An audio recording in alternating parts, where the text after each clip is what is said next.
अस्सलाम वालेकुम। मेरा नाम डॉक्टर नरेंद्र कुमार है और मुस्तकिल जो है वो हेल्थ इंफॉर्मेशन वीडियोस जो है वो आम लोगों के लिए आम ज़ुबान में बनाने की कोशिश कर रहा हूँ, ताकि जो आम बीमारियां हैं उसके बारे में जो हमारे लोगों में नॉलेज है वो बढ़े।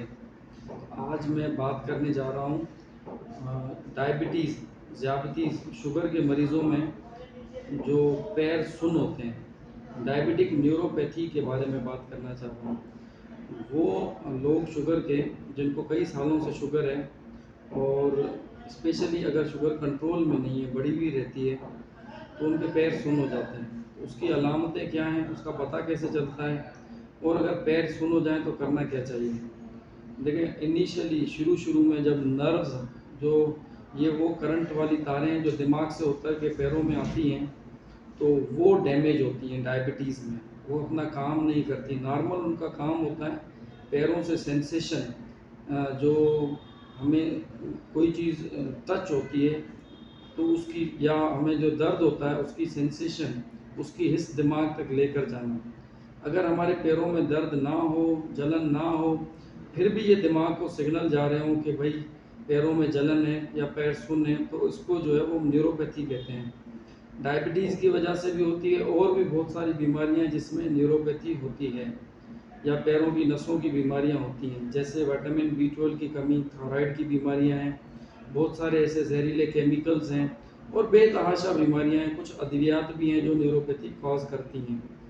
तो न्यूरोपैथी की अलामतें ये हैं कि पैर सुन्न होते हैं, या जलते हैं, या दोनों चीज़ें साथ होती हैं। दुखते हैं, रात में ज़्यादा दुखते हैं, और चलते चलते इतने सुन्न हो जाते हैं कि जो है वो डायबिटीज़ के लोग अक्सर आकर कहते हैं कि पैरों से चप्पल निकल जाती है, पता ही नहीं चलता। चलते चलते पैरों में ज़ख़म हो जाते हैं, पता नहीं चलता। ज़ख़म बहुत ज़्यादा बढ़ जाता है तो अचानक हमें पता चलता है कि पैरों में ज़ख़म हो गए हैं। और डायबिटीज़ में जो पेरिफेरल न्यूरोपैथी होती है, वो ग्लव एंड स्टॉकिंग टाइप होती है। ग्लव एंड स्टॉकिंग मतलब दस्ताने और मोज़े पहनते हैं, तो उन जगहों में जो है वो सेंसेशन लॉस होती है। तो देखें, करना ये पड़ता है न्यूरोपैथी के लिए। एक तो हमें पता होना चाहिए कि हमें न्यूरोपैथी डेवलप हो गई है, और जब न्यूरोपैथी डेवलप हो गई है तो आपको बता दूं कि साथ में गुर्दे भी जो है वो डैमेज हो चुके होते हैं। ये रूल है, न्यूरोपैथी नेफ्रोपैथी दोनों एक साथ होती है। करना ये होता है, डायबिटीज़ को बहुत अच्छे तरीके से कंट्रोल करना है। ज़ाहिर है वो आपके अपने नॉलेज का काम है। शुगर की रीडिंग्स कितनी होनी चाहिए, शुगर में परहेज़ क्या होना चाहिए, मैं अपनी पिछली वीडियोस में जो है वो बता चुका हूँ। इसके अलावा जो है वो कोई ऐसा अमल नहीं करना चाहिए जिससे मज़ीद जो है वो नसें डैमेज हो। विटामिन B12 कम है तो पूरा करना चाहिए। कोई ऐसी दवाइयाँ नहीं लेनी चाहिए जिसमें जो है वो मज़ीद नसें डैमेज हों। लेकिन डायबिटीज़ के लोगों के लिए, जिनको न्यूरोपैथी डेवलप हो चुकी हो, एक ख़ास तरीका होता है पैरों का ख्याल करने का। हम एक जुमला कहते हैं कि चेहरे से ज़्यादा पैरों का ख्याल रखो।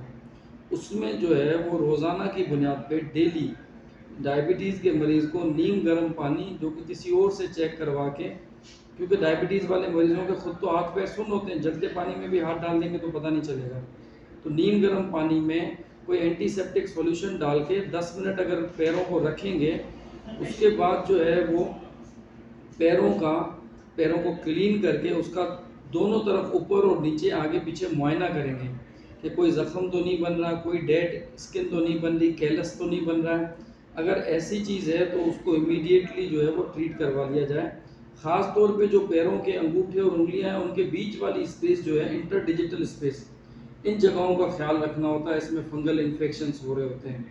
तो अगर ये केयर शुरू से की जाए डेली, और उसके ऊपर पैरों को जो है वो साफ़ करके कॉटन के मोज़े पहन के और शूज़ पहन लिए जाएँ जो कि इल फिटिंग ना हो, ना ज़्यादा ढीले हो, ना बहुत ज़्यादा टाइट हो, तो इस तरह से डायबिटीज़ के मरीज़ बाद में जब बाहर निकलेंगे तो सड़क पे चलता हुआ जो है वो पत्थर से डैमेज, या पैर मुड़ जाना, मोच आ जाना, ज़ख़म हो जाना, इन चीज़ों से बचा जा सकता है।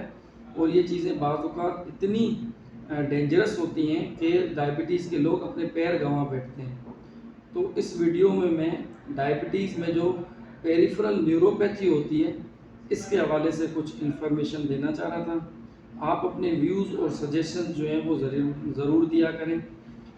तो इसमें जो है मुझे ये भी आप बता सकते हैं कि मज़ीद वो कौन से टॉपिक्स हैं जिन पे आप जो है वो मेरी नॉलेज सुनना चाहते हैं। थैंक यू एंड अल्लाह हाफिज़।